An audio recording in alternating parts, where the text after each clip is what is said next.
Méditons avec le pasteur Ertis. Méditons avec le pasteur Ertis, samedi le 16 mai. Nous méditons selon le programme de la Ligue pour la lecture de la Bible, programme intitulé Le lecteur de la Bible 2020, qui a prévu Jérémie 45, 1 à 5. C'est un court chapitre. Verset de la semaine. Tu es bon et bienfaisant, enseigne-moi tes statuts. Psaume 119, verset 68. La méditation devient intéressante lorsque elle est accouplée avec des questions que le lecteur nous propose. La première, y a-t-il une promesse? La seconde, quelle vérité Dieu me révèle-t-il? La troisième, quel verset m'interpelle le plus?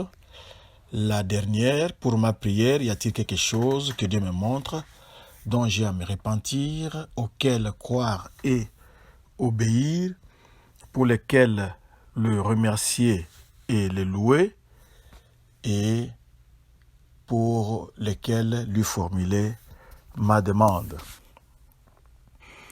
Dans ce texte, le prophète Jérémie parle du reproche que Dieu avait adressé à Baruch et comment aussi Dieu l'avait consolé, l'avait réconforté. Prions. Seigneur,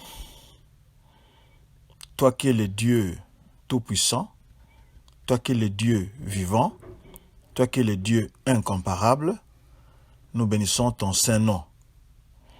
Merci parce que le service que nous te rendons n'est pas un service que tu ignores. Tu nous rétribues d'une façon ou d'une autre. Nous bénissons ton saint nom à cause de ces messages d'espoir que tu nous délivres aujourd'hui. Nous avons besoin du Saint-Esprit pour nous guider au nom de Jésus-Christ. Amen. Shalom bien-aimés. Que Dieu vous bénisse. Passez un excellent week-end. Nous allons nous focaliser au verset 4 et verset 5. Dis-lui, ainsi parle l'Éternel. Voici ce que j'ai bâti, je le détruirai. Ce que j'ai planté, je l'arracherai, savoir tout ce pays. 5. Et toi, rechercherais-tu de grandes choses? Ne les recherche pas, car voici, je vais faire venir le malheur sur toute chair, dit l'Éternel, et je te donnerai ta vie pour butin dans tous les lieux où tu iras. Ce sont des prophéties, et ces prophéties ont été accomplies. La prophétie ici concernant Baruch ressemble à celle de Jérémie 39, verset 18, où il était question d'Ebed-Melech.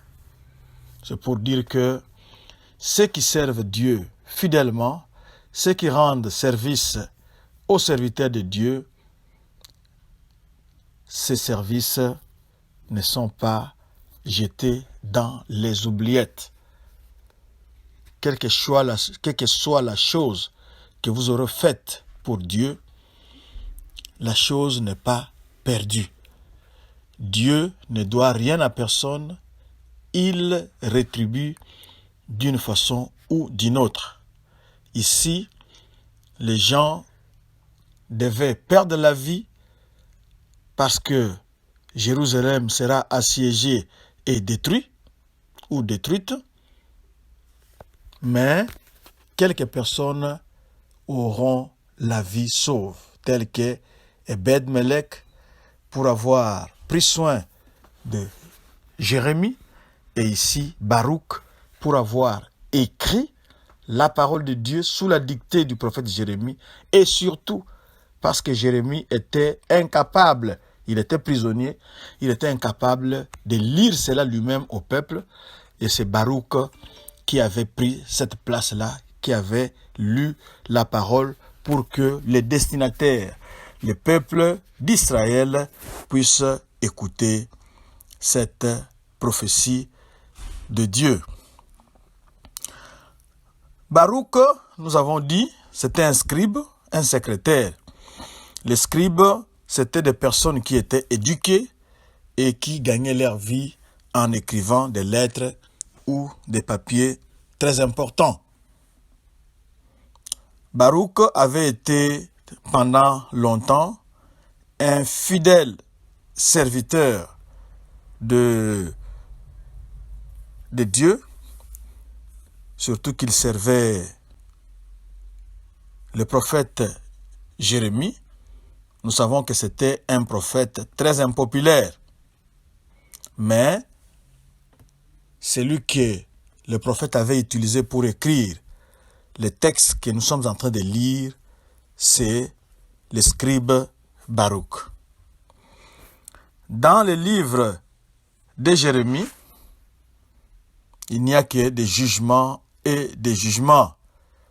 Alors, après avoir écrit les livres, après avoir accepté d'aller les lire en public pour que le peuple l'écoute, lui aussi devenait impopulaire. Il se sentait rejeté. Il était inquiet. Alors, Dieu lui dira de ne pas détourner ses yeux de Dieu. Et de ne pas surtout penser que qu'est-ce que moi je gagne dans cette affaire? Qu'est-ce que moi je vais gagner en servant ce Dieu-là?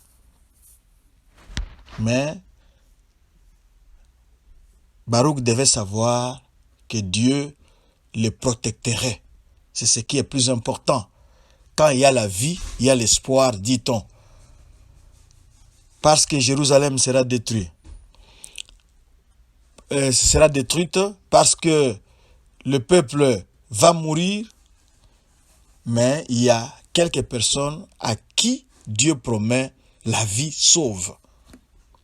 Ces personnes-là, on avait cité, à part Jérémie lui-même, il y a Ebed-Melech, maintenant il y a Baruch.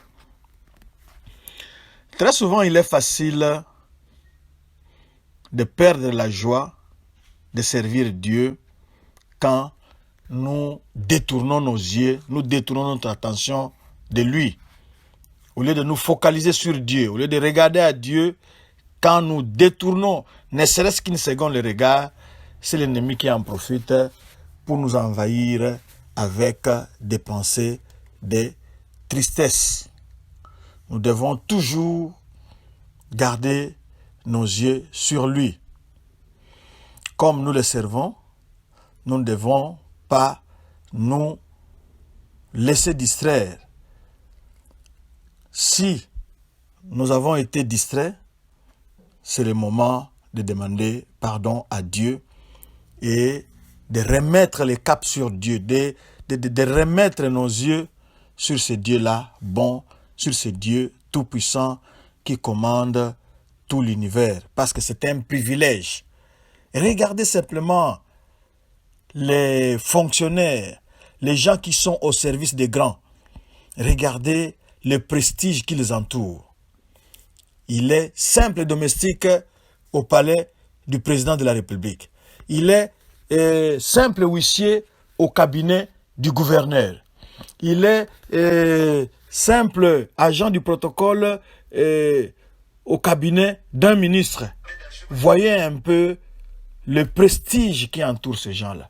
Mais ici, vous n'êtes pas un monsieur ou une dame quelconque, mais vous êtes le serviteur ou la servante du grand Dieu. Le Dieu qui commande tout l'univers. C'est un privilège de le servir. Alors, sachez que pendant ce temps de coronavirus, où tout le monde est inquiet, Dieu dit, il va préserver votre vie. Ça sera votre butin. Ne soyez plus inquiets. Le Dieu qui fait cette promesse maintenant, il est fidèle. Prions. Seigneur, merci de nous avoir révélé que te servir est un grand privilège.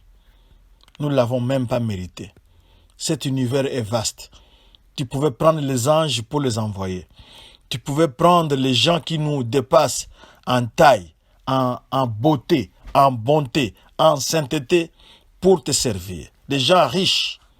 Mais tu as osé baisser tes regards sur moi, sur nous. C'est certainement un grand privilège. Pardon pour toutes les fois où j'ai murmuré, où nous avons murmuré pour les services que tu nous demandais.